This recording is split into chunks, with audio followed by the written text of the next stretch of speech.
दोस्तों नमस्कार प्रणाम। मैं आनंद कुमार संस्कार कोचिंग यूट्यूब चैनल में एक बार फिर से आप सबका स्वागत करते हैं। आज फिर मैं एक नए वीडियो के साथ आया हूं, जिसमें ITI 2018 में पूछे गए प्रश्नों का हल मैंने दिया है। तो चलते हैं, बगैर समय गवाए हम लोग क्वेश्चन देखते हैं। क्वेश्चन जो एक है उसमें कह रहा है क्या, किसी वस्तु का आवर्धित और आभासी प्रतिबिंब प्राप्त करने के लिए प्रयोग किया जाता है। यानी किसी वस्तु का आवर्धित यानी बड़ा और आभासी अर्थात काल्पनिक प्रतिबिंब प्राप्त करने के लिए क्या प्रयोग किया जाता है। ऑप्शन आपके पास समतल दर्पण, अवतल दर्पण, उत्तल दर्पण, अवतल लेंस। तो यहाँ देखते हैं, समतल दर्पण तो किसी वस्तु का सामान्य प्रतिबिंब बनाता है, जितनी ऊंचा लंबा होगा उतना ही बनाएगा। अवतल दर्पण जो होता है ना, किसी वस्तु का आभासी अर्थात काल्पनिक बनाएगा, आवर्धित और बड़ा भी। तो ये कौन सा ऑप्शन हो जाएगा? ऑप्शन नंबर 20 का सही है। दोस्तों इस चीज़ों को, ये जब क्वेश्चन है इसको क्लियर करने के लिए 10th क्लास में जो फिजिक्स है आप लोग उसको ज़रूर पढ़ लेंगे, क्योंकि ITI में देख रहे हैं कि इस प्रकार के क्वेश्चंस पूछे जा रहे हैं।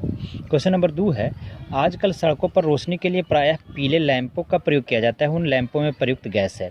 रोशनी के लिए सड़कों पर जो पीले लैंप का प्रयोग किया जाता है उसमें कौन सी गैस का प्रयोग किया जाता है। ऑप्शन आपके पास है Na अर्थात सोडियम, Na अर्थात नियॉन, H2 हाइड्रोजन, N2 यानी नाइट्रोजन। तो रोशनी के लिए जो पीले लैंप का प्रयोग किया जाता है ना, उसमें नियॉन होता है। क्या होता है? नियॉन। नियॉन क्या है? एक प्रकार का अक्रिय गैस है, जिसका परमाणु संख्या कितना होता है? 10 होता है। अगर दोस्तों आपसे ये पूछा जाए कि अक्रिय गैसों की संख्या कितनी है, तो अक्रिय गैसों की संख्या 6 है। मैंने ट्रिक बताया है, हीरो ने आकर 0 रन बनाया, अर्थात helium, neon, argon, krypton, xenon और रेडॉन, ये सभी 6 जो हैं अक्रिय गैस हैं। अब इनसे कुछ रिलेटेड मैंने यहाँ पर बताया है, जैसे कि हर वीडियो में मैंने हर क्वेश्चन के साथ बताया है कि ये अर्थात सोडियम को केरोसिन तेल में डुबा कर रखा जाता है। क्वेश्चन कई बार ये पूछ दिया गया है कई एग्जाम्स में, काफ़ी इंपॉर्टेंट है ये वाला पॉइंट कि सोडियम को कहाँ रखा जाता है, तो केरोसिन तेल में। या ऐसे भी पूछा जा सकता है कि केरोसिन तेल में किस धातु को रखा जाता है, तो सोडियम को रखा जाता है। अब क्यों रखा जाता है भाई? क्योंकि काफ़ी क्रियाशील होता है, हवा के संपर्क में ही आने से जल उठता है, जिसके कारण।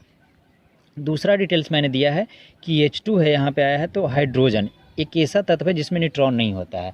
मात्र 119 तत्वों में अब तक जो खोजे गए हैं उनमें से हाइड्रोजन एक ऐसा तत्व है जिसमें न्यूट्रॉन नहीं होता है। लेकिन इसके 3 समस्थानिक है। पहला प्रोटियम है। क्या है? प्रोटियम, H1A1 यानी परमाणु द्रव्यमान 1 और परमाणु संख्या कितना? 1। तो जब परमाणु संख्या परमाणु द्रव्यमान बराबर होगा तो प्रोटॉन उतना ही होगा, इलेक्ट्रॉन उतना होगा। न्यूट्रॉन के कारण वो परमाणु द्रव्यमान बढ़ता है, तो नहीं, इस कारण नहीं होता है। तो हाइड्रोजन का पहला समस्थानिक प्रोटियम। दूसरा ड्यूटेरियम, इसमें न्यूट्रॉन होता है। ड्यूटेरियम को भारी जल के नाम से भी जाना जाता है। तीसरा जो समस्थानिक है वो ट्राइटियम है, जिसकी परमाणु द्रव्यमान कितना? 3 और परमाणु संख्या 1 होती है। तो दोस्तों आप एक चीज़ याद रखना कि जो ये पूछा जाए कि हाइड्रोजन के कितने समस्थानिक होते हैं? 3। और वो कौन कौन से हैं? प्रोटियम है, ड्यूटेरियम है और क्या है? ट्राइटियम है। तो इनके जो समस्थानिक है, प्रोटियम को छोड़ करके ड्यूटेरियम और ट्राइटियम, इनमें न्यूट्रॉन होते हैं, लेकिन जो प्रथम है प्रोटियम मूल है उसमें न्यूट्रॉन नहीं होते हैं। यहाँ एक और पूछा गया क्वेश्चन एग्जाम में है कि भारी जल D2O का परमाणु भार 20 होता है। अगर आप जल का परमाणु भार निकालें तो 18 होता है, लेकिन अगर पूछे आपसे पर भारी जल का परमाणु भार तो कितना होता है? 20 होता है। आप निकाल करके कर सकते हो चेक, क्योंकि उसमें 2 न्यूट्रॉन क्या हो जाता है? बढ़ जाता है। भारी जल का सूत्र क्या होता है? D2O, जिसे हम लोग ना ड्यूटेरियम ऑक्साइड भी पढ़ते हैं। क्या पढ़ते हैं? ड्यूटेरियम ऑक्साइड भी पढ़ते हैं। फिर यहाँ मैंने बताया कि वायुमंडल में सबसे ज़्यादा N2 अर्थात नाइट्रोजन है, और कितना है? 78%। जब यह पूछे आपसे कि वायुमंडल में सबसे ज़्यादा घटक गैसों में किसका प्रतिशत है, तो वो नाइट्रोजन का है। कितना परसेंट है? 78%। इसके बाद ऑक्सीजन आता है जो कि 21% है। इसी की उपस्थिति के कारण आग नियंत्रित होती है। दोस्तों जब हम लोग आग जलाते हैं तो ये पता है कि ऑक्सीजन की उपस्थिति के कारण जलता है, लेकिन कंट्रोल में, जैसे कोई भी चीज़ अगर हम लोग जलाते हैं तो वो अचानक क्यों नहीं पूरी की पूरी जलकर खत्म हो जाती है, अर्थात कंट्रोल में धीरे धीरे जलती है। तो किसके कारण जलती है? नाइट्रोजन के कारण जलती है। आग जलाने में मदद करता है भले ही ऑक्सीजन, लेकिन कंट्रोल कौन करता है? नाइट्रोजन करता है। एक क्वेश्चन आता है कि जो नाइट्रोजन है और ऑक्सीजन है, उन दोनों को मिलाकर वायुमंडल में कितना परसेंट है? तो 78 और 21 लगाएंगे तो कितना परसेंट? 99%। इससे और एक क्वेश्चन है, मौखिक में हम लोग देखते हैं कि हम लोग का जो वायुमंडलीय दाब होता है उसमें सबसे ज़्यादा किस गैस का दाब होता है, तो सबसे ज़्यादा परसेंटेज में नाइट्रोजन है, तो नाइट्रोजन का दाब सबसे ज़्यादा होगा। चलिए क्वेश्चन नंबर 3 है कि अवतल लेंस से कौन सा प्रतिबिंब बनता है, वास्तविक और सीधा। वास्तविक कभी सीधा नहीं होता, आभासी और सीधा, वास्तविक और उल्टा। तो लेंस की बात कर रहा है भाई, दर्पण की नहीं, तो इससे कौन सा होता है, आभासी और सीधा प्रतिबिंब बनता है। Option number B. Question number 4, अग्निशामक में किस गैस का प्रयोग किया जाता है, कि जब आग लगती है तो आग बुझाने के लिए अग्निशामक आता है ना, तो उसमें कौन सा गैस का प्रयोग किया जाता है। ऑप्शन है आपके पास CO2 carbon dioxide, CO carbon monoxide, SO2 sulphur dioxide, SO3 sulphur trioxide. तो अग्निशामक में CO2 गैस यूज किया जाता है। CO2 गैस होता है ना, वो आग का विरोधी होता है, वो आग को बुझाता है। यहाँ से रिलेटेड मैंने पिछले कई वीडियो में बताया है कि CO2 ग्रीन हाउस गैस कहा जाता है। ग्रीन हाउस गैस किसको कहा जाता है, CO2 को कहा। CO2 वैश्विक तापमान में वृद्धि के लिए जिम्मेदार है। आजकल जो दुनिया में इतनी तापमान में वृद्धि हो रही है वो किसके कारण, CO2 के बढ़ती सांद्रता के कारण ही होता है। चलिए क्वेश्चन नंबर 5 है, कोई पिंड ऊष्मा का सबसे अधिक अवशोषण तब करता है जब वह हो काला और खुरदरा, काला और मसृण, मसृण का मतलब चिकना, सफ़ेद और मसृण, सफ़ेद और खुरदरा। तो हम लोग को सबसे पहला पता होना चाहिए कि सफ़ेद मसृण, सफ़ेद खुरदरा, तो ऑप्शन ऐसे भी छाट लेंगे क्योंकि इसकी तुलना में काला को यहाँ पे लिखा है। तो काला जो पदार्थ होता है ना, सफ़ेद की अपेक्षा ज़्यादा ऊष्मा अवशोषित करता है, और वो भी काला और खुरदरा होगा तो मसृण अर्थात चिकना पदार्थ की अपेक्षा ज़्यादा ऊष्मा अवशोषित करता है। तो इस तरह से इसका सही आंसर क्या हो जाएगा, काला हो जाएगा।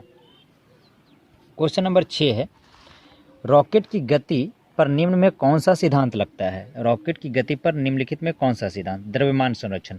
द्रव्यमान संरक्षण किससे, ये तो परमाणु सिद्धांत से रिलेटेड है, परमाणु से है रिलेटेड केमिस्ट्री की चीज़ें। आवेश संरक्षण, संवेग संरक्षण, ऊर्जा सिद्धांत। तो रॉकेट की गति जो है ना वो संवेग संरक्षण के सिद्धांत पे काम करती है। यहाँ मैंने डिटेल्स में बताया कि न्यूटन की गति के तीसरे नियम से संवेग संरक्षण का सिद्धांत मिलता है। आप न्यूटन के गति के नियम पढ़ोगे, 9th क्लास के फिजिक्स में पढ़ना है, तो वहाँ बताया गया है कि न्यूटन की गति के तीसरे नियम से संवेग संरक्षण का सिद्धांत मिलता है। और गति का नियम किसने दिया था, न्यूटन ने। गति के कितने नियम थे, 3 नियम। यहाँ होता है कि ना संवेग का व्यंजक होता है P = mv, अर्थात किसी वस्तु के द्रव्यमान और उसके वेग को गुणनफल जो होता है ना, वो क्या कहलाता है, संवेग कहलाता है। फिर आप बताया मैंने कि यदि दो वस्तुओं का वेग समान हो तो ज़्यादा द्रव्यमान वाली वस्तु का संवेग ज़्यादा होगा। अगर v बराबर हो तो m ज़्यादा होगा गुना में, तो उसका ही संवेग ज़्यादा होगा। इससे क्वेश्चन एग्जाम्स में मैंने देखे हैं, पूछा गया है कि अगर समान वेग से दो साइकिल, एक साइकिल और एक ट्रक जा रहे हो सड़क पे, तो किसका संवेग ज़्यादा होगा। तो दोस्तों सबको पता है साइकिल की अपेक्षा ट्रक का जो द्रव्यमान है वो ज़्यादा होगा, तो इस तरह से ट्रक का संवेग ज़्यादा होगा। क्वेश्चन नंबर 7 की ओर हम लोग चलते हैं कि रसोई गैस निम्न में किसका मिश्रण है। रसोई गैस जिसके द्वारा हम लोग प्रतिदिन घर में खाना बनाते हैं, मीथेन और एथिलीन, CO2 और O2, C4H10 अर्थात प्रोपेन, और C3 ब्यूटेन और प्रोपेन, CO और CO2।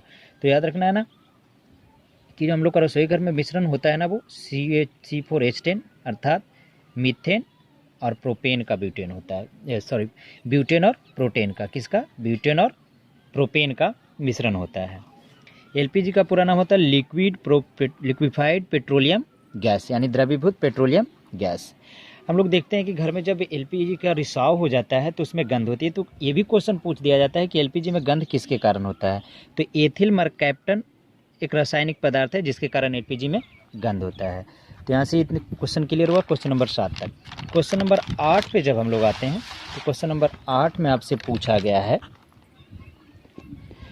क्वेश्चन क्या है कि वर्ष 1917 में महात्मा गांधी द्वारा चंपारण से कौन सा आंदोलन शुरू किया गया था। सत्याग्रह, असहयोग आंदोलन, भारत छोड़ो आंदोलन, स्वदेशी आंदोलन। तो दोस्तों हम लोग को पता होना चाहिए कि सबसे पहले सत्याग्रह शुरू महात्मा गांधी ने बिहार के चंपारण से ही शुरू किया था, और वो भी नील की खेती जब ज़बरदस्ती करवाई जाती थी अंग्रेज़ों के द्वारा भारतीय किसानों से, जो कि तिनकठिया प्रणाली कहलाती थी, तो उसके एवज में ये, उसके विरोध में ये सत्याग्रह किया गया था। तो 1917 में ही ये किया गया था। तो इस तरह से इसका सही ऑप्शन क्या हो जाएगा, ए, अर्थात वर्ष 1917 में महात्मा गांधी द्वारा चंपारण से सत्याग्रह शुरू किया गया था। मैंने बताया कि भारत में सत्याग्रह की शुरुआत गांधी जी ने चंपारण से ही किया था। सत्याग्रह की शुरुआत भारत में गांधी जी ने किया, और वो भी कहाँ से, चंपारण। चंपारण कहाँ है, बिहार में। भारत में चंपारण। लेकिन अगर ये पूछ दिया जाए कि दुनिया में पहली बार सत्याग्रह का प्रयोग गांधी जी ने कहाँ किया था? तो सत्याग्रह का सबसे पहला प्रयोग गांधी जी ने दक्षिण अफ्रीका में किया था। कहाँ किया था? दक्षिण अफ्रीका में किया था, वो भी काले और गोरों के जब वहाँ मतलब रंगभेद की नीति चल रही थी उसके खिलाफ में। फिर मैंने बताया है कि 13 अप्रैल 19 यहाँ पे डिटेल्स में कि 13 अप्रैल 1919 की जालियांवाला बाग हत्याकांड के बाद गांधी जी ने 1920 ईस्वी में असहयोग आंदोलन शुरू किया था। असहयोग आंदोलन की चर्चा है तो मैंने इसका डिटेल्स सोचा कि यहाँ पे आपको दे दूँ ताकि आप लोग के लिए याद करने में आसानी हो जाए दोस्तों। तो अगर ये पूछा जाए जालियांवाला बाग हत्याकांड कब हुआ? 13 अप्रैल 1919 को। और इसी के बाद कौन सा आंदोलन शुरू किया गया? असहयोग आंदोलन। असहयोग आंदोलन कब शुरू किया गया? 1920 ईस्वी में शुरू किया गया। फिर रॉलेट एक्ट 1919 में पारित हुआ था। रॉलेट एक्ट ऐसा एक्ट था जो बिना अपील, वकील और दलील का कानून कहा जाता था। अर्थात जब किसी भी अंग्रेजी सरकार को जब ये किसी भी भारतीय व्यक्ति पर शक हो जाता था कि वो हमारे खिलाफ है तो बगैर किसी वारंट के, बगैर किसी सूचना के उसे गिरफ्तार कर सकता था। ये कानून रॉलेट एक्ट कानून था, इसे काला कानून भी कहा जाता था। तो रॉलेट एक्ट कब पारित हुआ था? 1919 में पारित हुआ था। दोस्तों रॉलेट एक्ट से ही संबंधित है, कारण है इसमें जालियांवाला बाग हत्याकांड का, इससे रिलेटेड फिर असहयोग आंदोलन जो काफ़ी डिटेल्स है, अलग वीडियो में बताऊंगा अभी। और यहाँ पे है भारत छोड़ो आंदोलन 8 अगस्त 1942 को शुरू हुआ था। यहाँ भारत और छोड़ो आंदोलन की ही बात हुई है तो 8 अगस्त 1942 को शुरू हुआ था। बात है फिर स्वदेशी आंदोलन की। तो स्वदेशी आंदोलन को पिछले वीडियो में मैंने बताया है। स्वदेशी आंदोलन बाल गंगाधर तिलक के द्वारा शुरू किया गया था, महाराष्ट्र से मराठों के द्वारा शुरू किया गया था। इसमें जो विदेशी वस्तुएं थे उसका बहिष्कार किया जाता था। क्वेश्चन नंबर 9 पे आते हैं। क्वेश्चन नंबर 9 है, निम्न घटनाओं का उनके घटनाक्रम अनुसार सही क्रम क्या है? यानी पहले कौन घटित हुआ, किस क्रम के अनुसार घटित हुआ वो आपको सजाना है। भारत छोड़ो आंदोलन, शिमला सम्मेलन, पूना समझौता, कैबिनेट मिशन। यानी 2, 4, 1, 3, 3, 4, 2, 1, इस तरह से 4 ऑप्शन है आपके पास। तो पहले मैं यहाँ डिटेल्स दिया है, यहाँ डिटेल्स आप लोग देख लेते हैं, उसके बाद आसान हो जाएगा आप लोग के लिए ऑप्शन छांटना। भारत छोड़ो आंदोलन 1942 में शुरू हुआ, शिमला सम्मेलन 1945 में, पूना समझौता 1932 में गांधी एवं भीमराव अम्बेडकर के बीच, कैबिनेट मिशन 1946 में। तो सबसे पहले ईस्वी किसका है? 1932 का, यानी पूना समझौता। पूना समझौता 3 में। तो 3 ऑप्शन कहाँ पे मिल रहा है आपके पास? इसमें भी 3 पहला पे है, इसमें भी 3 पहला पे है। 1932 के बाद 1942 है भारत छोड़ो आंदोलन। भारत छोड़ो आंदोलन कहाँ है? 1 है। 3 के बाद कौन सा ऑप्शन? यहाँ 4 है, यहाँ 1 है, अर्थात ये सही मिलेगा। तो ऑप्शन नंबर आपका क्या हो जाएगा? सी। ये छांटने का टाइम बचाने का तरीका हो जाएगा दोस्तों, क्योंकि ये 3 शुरू में 2 ही ऑप्शन में, इसके बाद 4 है, यहाँ पे 1 मिल गया, अर्थात ये क्या हो जाएगा? सही हो जाएगा, क्योंकि नन ऑफ दीज कोई ऑप्शन में है ही नहीं, अर्थात कन्फर्म है कि वो वाला आंसर होगा। यहाँ पे मैंने बताया है। अगला क्वेश्चन 10वां, जल गैस किसका संयोजन है? तो जल गैस जो है ना, कार्बन मोनोऑक्साइड और हाइड्रोजन का संयोजन होता है। किसका? कार्बन मोनोऑक्साइड और हाइड्रोजन का संयोजन होता है। डिटेल्स में देखेंगे, जल गैस का प्रयोग मेथनॉल के संश्लेषण में किया जाता है, इसलिए इसे संश्लेषण गैस या सीन गैस भी कहा जाता है। आपसे अगर पूछा जाए कि संश्लेषण गैस या सीन गैस किसे कहा जाता है तो जल गैस को ही कहा जाता है, क्योंकि मेथेनॉल के संश्लेषण में इसका यूज किया जाता है। फिर है ना, इसे भाप अंगार गैस भी कहा जाता है। जल गैस बोलो, वाटर गैस बोलो या भाप अंगार गैस बोलो, एक ही चीज़ है। प्रोड्यूसर या उत्पादक गैस CO अर्थात कार्बन मोनोऑक्साइड और N2 का मिश्रण होता है। क्वेश्चन ये भी पूछ दिया जाता है कि जो प्रोड्यूसर गैस है वो किसका मिश्रण होता है, तो CO प्लस N2 का मिश्रण होता है। आते हैं भाई क्वेश्चन नंबर 11 में कि वायु में जब H2 अर्थात हाइड्रोजन जलती है तब पैदा होती है। तो किसी भी चीज़ को भैया जब हम लोग जलाते हैं तो किसकी उपस्थिति में जलेगी? ऑक्सीजन की उपस्थिति में जलेगी। और हाइड्रोजन को उपस्थिति में जलाएंगे जब ऑक्सीजन का, तो पता है कि जब हाइड्रोजन और ऑक्सीजन जलकर मिलते हैं तो क्या बनता है? जल बनता है। जल का सूत्र क्या होता है? H2 होता है। कन्फर्म है? बिल्कुल आसान सा क्वेश्चन, बिल्कुल आसानी से आंसर भी मिल गया। NH3 अमोनिया का सूत्र है, CH4 किसका है? मीथेन का सूत्र है, H2O CO3 किसका? कार्बोनिक अम्ल का सूत्र है। यहाँ H2 + O2 H2O, इस तरह से रिएक्शन से हम लोग देख लेते हैं कि बनता है। बैलेंस कर लेंगे फिर हम लोग, आप लोग दोस्तों जरूर बैलेंस कर कीजिएगा इसको। चलिए क्वेश्चन नंबर 11 के बाद आते हैं हम लोग क्वेश्चन नंबर 12 पे। क्वेश्चन नंबर 12 क्या आपका है कि जल की अस्थायी कठोरता का कारण है। जल की अस्थायी कठोरता का कारण क्या है? MgHCO3 यानी magnesium hydrogen carbonate, NaCl, CaSO4, CaHCO3। यहाँ पूछा है अस्थायी कठोरता। तो अस्थायी कठोरता जब भी बोलेगा आप लोग को मैग्नीशियम बाइकार्बोनेट, ये भी होता है MgHCO3। 3। ऑप्शन नंबर कौन सा सही हो जाएगा? ए। क्वेश्चन नंबर 13 पे आते हैं। लौह की कमी से कौन सा रोग होता है, अर्थात लोहे की कमी से शरीर में? पोलियो तो वायरस के कारण होता है, रिकेट्स, स्कर्वी, ग्वाइटर, या जिसको घेंगा भी कहा जाता है। तो लोहे की कमी से ना ग्वाइटर भी होता है। क्यों होता है? ऐसे आपको पता होगा या जनरली जानते होंगे कि लोहे की कमी से अरक्तता अर्थात रक्तहीनता, जिसे रक्तक्षीणता बोला जाता है, एनीमिया रोग, वो होता है। लेकिन ग्वाइटर भी लोहे की कमी के प्रभाव से ही होता है, अर्थात घेंगा रोग भी। वो कैसे, डिटेल्स में मैंने समझाया है। लोहे की कमी से अरक्तता तो होती है, ठीक है, एवं थायराइड ग्रंथि भी अप्रत्यक्ष रूप से प्रभावित होती है, जिससे इंसुलिन का स्राव कम हो जाता है। इंसुलिन का स्राव जब कम हो जाता है थायराइड ग्रंथि से, तो उस स्थिति में क्या होगा? ग्वाइटर यानी घेंगा रोग। सॉरी, यहाँ पे मैंने जो लिखा है इंसुलिन का स्राव, ये नहीं होगा। इंसुलिन तो लैंगर है, इसकी द्विविकाएं से होती है ना, सॉरी ये याद मत रखिएगा। थायराइड ग्रंथि प्रभावित होती है, जिससे आयोडीन की कमी होती है। जब आयोडीन की कमी होगी तो क्या होगी? घेंगा रोग होती है। दोस्तों मैं बार बार बता रहा हूँ, ये गलती से सॉरी मैंने लिख दिया था यहाँ पे। चलिए, पोलियो विषाणु से होता है डिटेल्स में। विटामिन डी की कमी से रिकेट्स होता है। यहाँ पे रिकेट्स आया था, तो रिकेट्स किस विटामिन की कमी से होता है? विटामिन डी की कमी से होता है। विटामिन सी की कमी से स्कर्वी होता है। जो यहाँ पे स्कर्वी था वो विटामिन सी की कमी से होता है। चलिए, क्वेश्चन नंबर 14 आते हैं कि किसकी उपस्थिति के कारण चूने का पानी वायु में रखने पर दूधिया हो जाता है? तो कार्बन डाइऑक्साइड की उपस्थिति के कारण जब चूने की पानी को वायु में रखा जाता है तो वो दूधिया हो जाता है। चलिए, 15 है, रासायनिक दृष्टि से चूने का पानी क्या है? चूने का पानी रासायनिक दृष्टि से क्या है? यह है CaOH2 है, calcium hydroxide, Na2CO3, NaOH, calcium carbonate.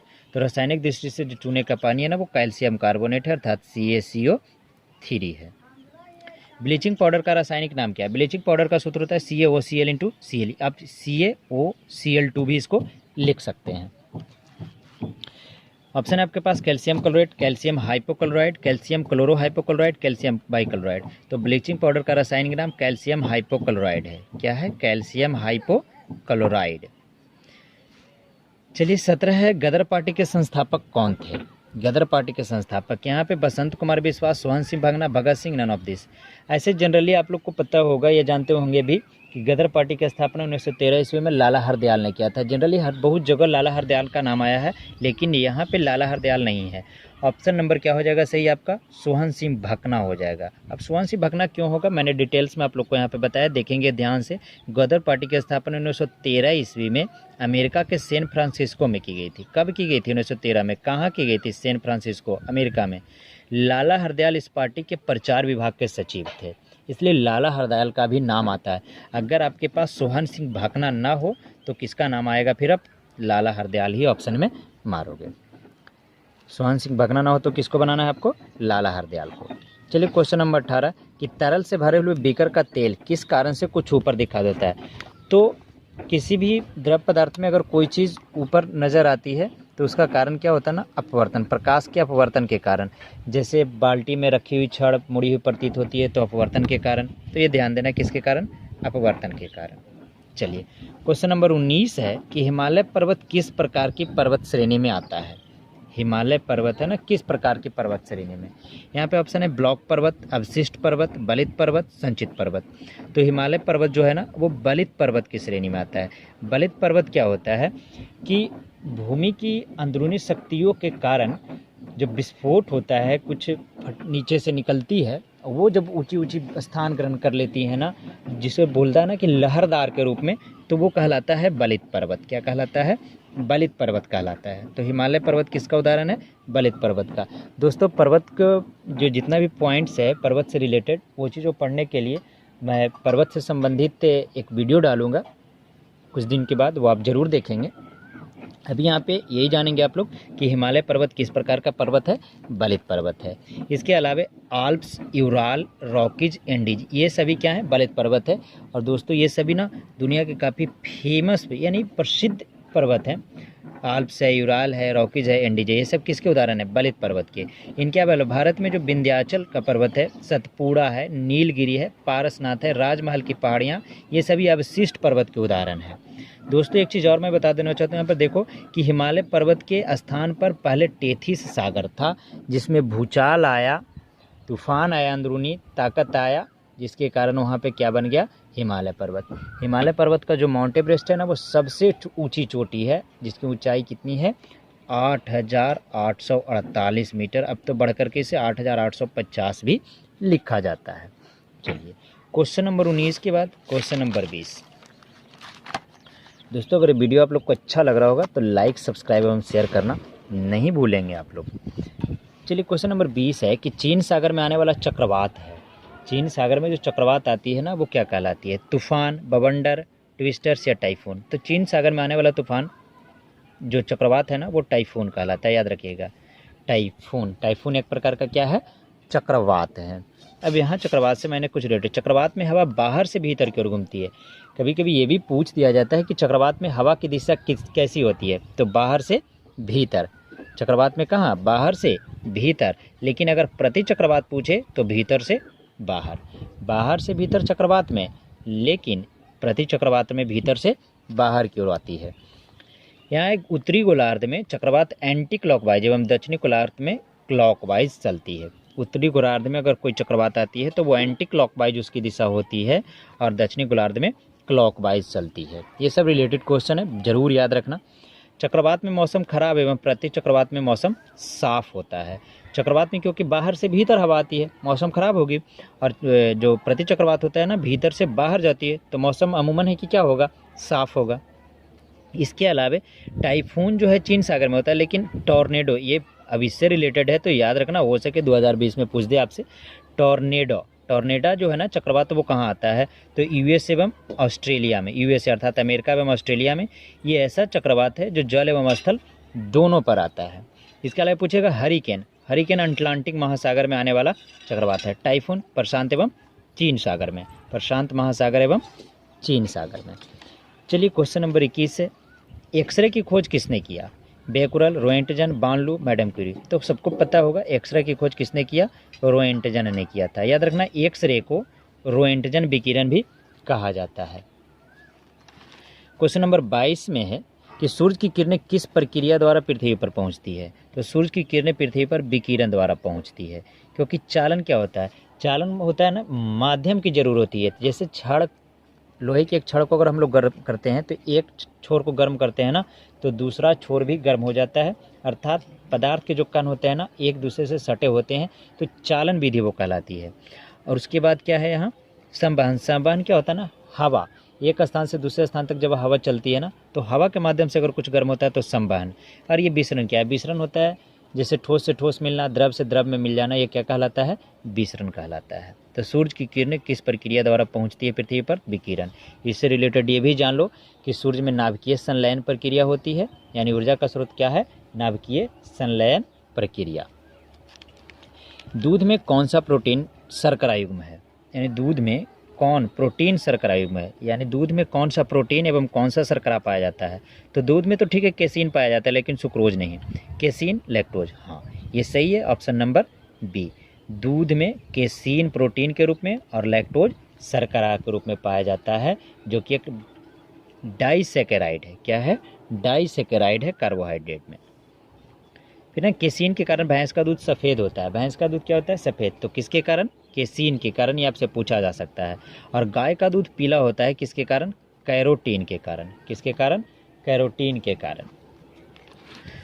24 है, तंबाकू निम्न में से क्या होता है? Nicotine, heroin, marijuana, cocaine? तो तंबाकू में कौन सा पदार्थ होता है? निकोटीन होता है। दोस्तों याद हो जाए आप लोग को आसानी से, जिसके लिए मैंने यहाँ पे और डिटेल्स में दिया है कि सिनकोना की छाल में कोनाइन पाया जाता है, कॉफ़ी में कैफीन पाया जाता है, चाय में थीन, अफीम में हेरोइन, मॉर्फिन या कोडीन, कवक में पेनिसिलिन, अकवन में कोकीन, विलो में एस्पिरिन। विलो है ना, विलो से याद रखना है कि जम्मू कश्मीर में पाई जाने वाली लकड़ी है। और जो हम लोग क्रिकेट खेलते हैं ना दोस्तों, आप लोग भी क्रिकेट खेलते होंगे, मैं तो खूब खेलता हूँ भाई। विलो की लकड़ी से ही क्या बनता है? बैट बनाया जाता है क्रिकेट का। तो इसमें क्या पाया जाता है? ना एस्पिरिन। सर्पगंधा में एंटीपायरेटिक पाया जाता है। क्या? एंटीपायरेटिक। ये दोस्तों ये जितना भी पॉइंट्स है ना, काफ़ी मददगार होगा आप लोग के लिए।